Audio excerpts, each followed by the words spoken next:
Welcome back, you filthy ARPG players. So today's video is going to be a little different than the usual take on the channel. Obviously, this is first and foremost a Path of Exile channel, but from now and again, some really cool games come out, and I absolutely am keen for Diablo 4. So what we're going to talk about today in particular will be focused on just a little bit of information from the February update in beta. I thought I'd summarize that really quickly. Beyond that, we're also going to talk about the armor system. Now, off the back of some feedback and whatnot of version 1 of the upload of this video, obviously, there is a bit of a divide between, obviously, and I absolutely agree with this, mechanics have been taken from Diablo 2. Absolutely agree. Completely could not agree more with that. Obviously, it's a Diablo game, so they're going to use mechanics from their original games. But I also want to discuss the point that while Diablo 2 is the foundation for those mechanics were further refined in other games, i.e. Path of Exile, that took those mechanics and really implemented furthering of systems and more complexity in the level and deployment of those systems. Like, for example, elemental resistances, max block, things like that, which will notably all probably be, or most likely all be in Diablo 4 in a bit of a different way than how it's been done in Diablo 2 even, and a bit of a different way of how it's been done in Path of Exile. No one game is absolutely perfect, and I just wanted to preface before getting into this video. Now, ideally, I'm going to draw my conclusions and comparisons between Path of Exile and Diablo 4, because at a currency standpoint, D2 is quite dated. Even if D2, even in the case that D2R is out, that's great. It's still based on 20-year-old mechanics, and from a apples to apples comparison, for the purpose of this video and the purpose of the way that I see it, and also for the community that follows my channel, I would like to draw comparisons between what Path of Exile does and translate that to D4 in this case, and that's how we're going to look at armor. So probably a little bit of a different take, and also in the name of the video, I'm a Path of Exile player first and foremost, and I'd like to make this to sort of translate to maybe less experienced Path of Exile players, how the mechanics in Diablo 4 will work, or even those more experienced players, that have got a couple years under the belt in Path of Exile, how the mechanics are translated into Diablo 4 terminology from Path of Exile, so that, we can get rid of that barrier to entry, because realistically, I think Diablo 4 is going to be potentially a really good game. And, it's definitely going to be a lot of fun for all of us in a few weeks when the early access comes out. Anyway, let's get into the first part of the video and talk about the beta briefly. Okay, so off the cuff, obviously, if we talk about beta here as the main topic of conversation, open beta dates, and I have this on the screen here, the March the 17th, PST, or Pacific time, to 20th of March, which is over a weekend, and then that's the early access for anyone who's pre-ordered, and then the open beta is 24th to the 27th of March. Now, some other details, and I'll put a list up, which is just a really summary form of what they covered off. So within the beta, within the early access for anyone who's pre-ordered, this is on the date of the 17th, we'll have access to 3 classes, being the Barb, the Rogue, and the Sorceress, or Sorc, or however you want to look at that. So there will be 4 world bosses in the beta, or 4 spawns of a single world boss in the beta. And so on the Saturday, for example, the first Saturday in the early access, there'll be 4 spawns, and then, that's to give people a chance to have a crack at that. Max level will be 25 in the beta. The preload for the beta, and this is for early access and for the open beta, will be available a week before the beta comes out. That's been confirmed in the dev blog diary today. It will have couch co-op for consoles, so that was really cool that they included that. Progress from the early open beta will carry into, the early pre-order beta will carry into the open beta. I'm getting my words twisted here. However, progress will not be carried from both betas into the final game. They've confirmed that. PC controller support is a tick, so thumbs up for anyone who likes PC controllers, and they have ultra-wide monitor support, but if it's, for example, like a 48-inch ultra-wide screen, they've said there still will be black barring for those particular screens, but that's pretty good. They've sort of covered off on all the bases there. Beyond the beta and when the game actually comes out, they've also confirmed that challenge seasons will be in the game, similar to Diablo 3, but that will be coming out later down the track. I thought I'd just do a really quick summary of that, as opposed to you having to go into the video that they've got for about an hour and a half and having to decipher that or whatever.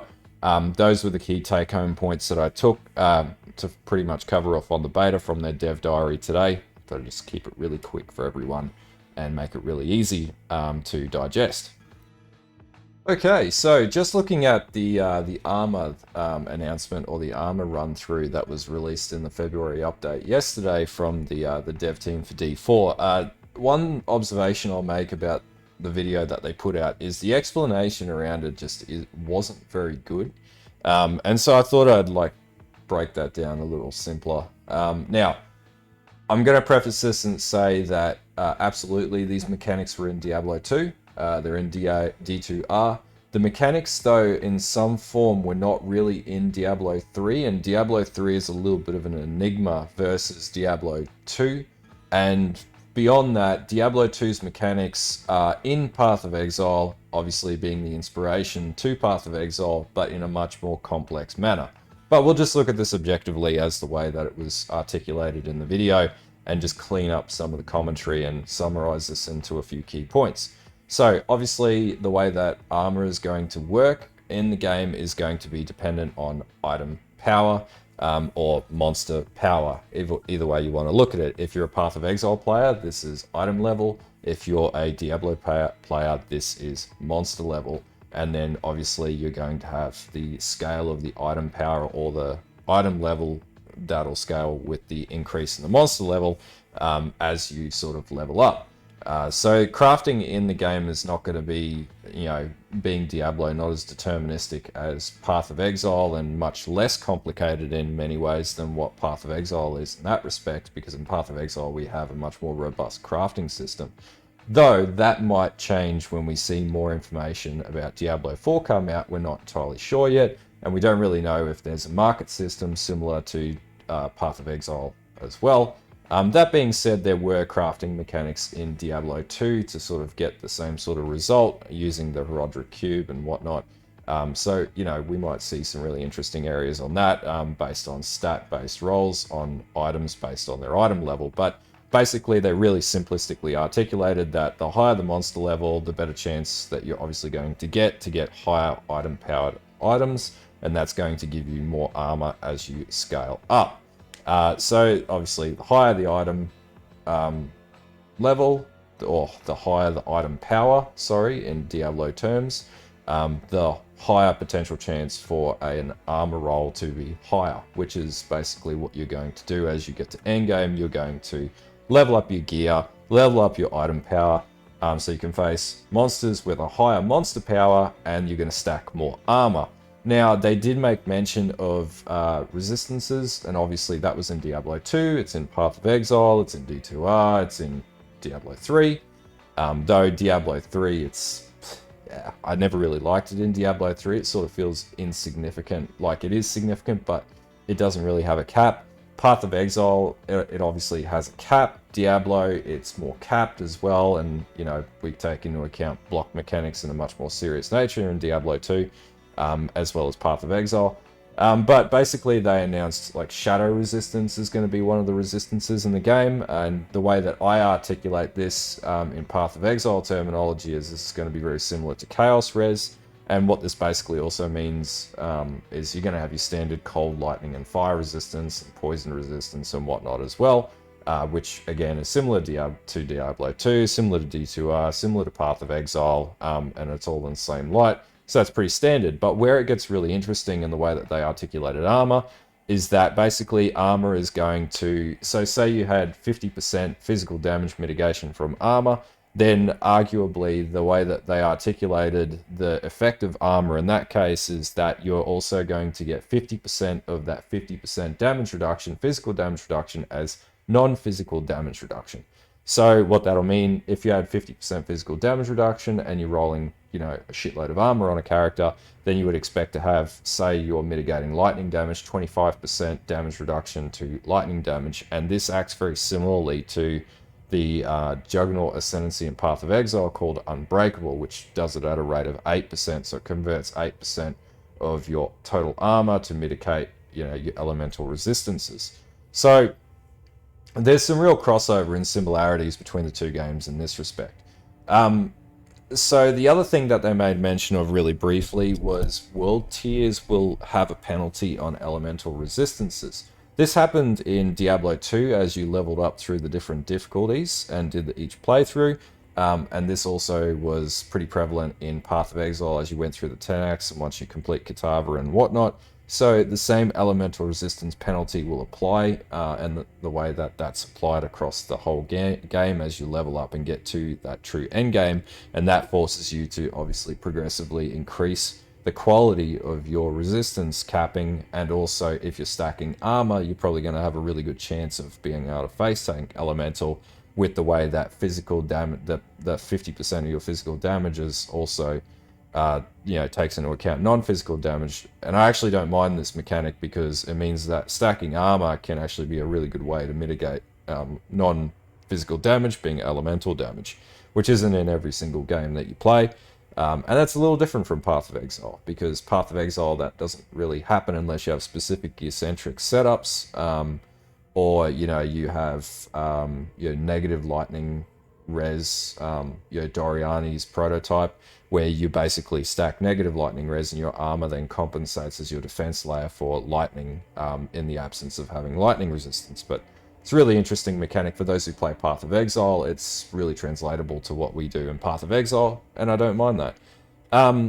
So obviously what this means is the goal as you level up is always going to be to res cap, but those characters that play armor-based characters are probably, and rightfully so, going to be much tankier in that respect than any other type of character, i.e. I would suspect the Shaman and the Barbarian to be really anchored around using armor to level up, though the Shaman's probably got a few different ways of doing or getting around this. And so this is where this leads me into the chart that I'll put up on screen, is basically as you level up your armor and as you progress through the game, and this is similar to D2, this is basically the same way that it operates in Path of Exile as well, is there's an element of what I like to call a discount factor, or the notion of diminishing gains or diminishing returns. So the more armor that you stack, the higher level you are. As the monster level or monster power level in the case of Diablo 4 scales up, then basically your armor, you know, you might have 2,000 armor at level 20 and that's great, but as you level up further, 2,000 armor becomes worth less and less and less as you progress through the difficulties, and obviously enemies get harder. So beyond this, diminishing gain effect of armor, they've also made mention that, and this is something that previously wasn't in Diablo 3, it was in Diablo 2. It was actually pretty aggressive in Diablo 2 with the way that damage mitigation was done on enemies, because you had immunity packs in Diablo 2 when you got into areas like Hell with multiple immunity resistances and things like that to elemental ailments and whatnot, which really limited some builds and or made it very difficult for some builds to progress.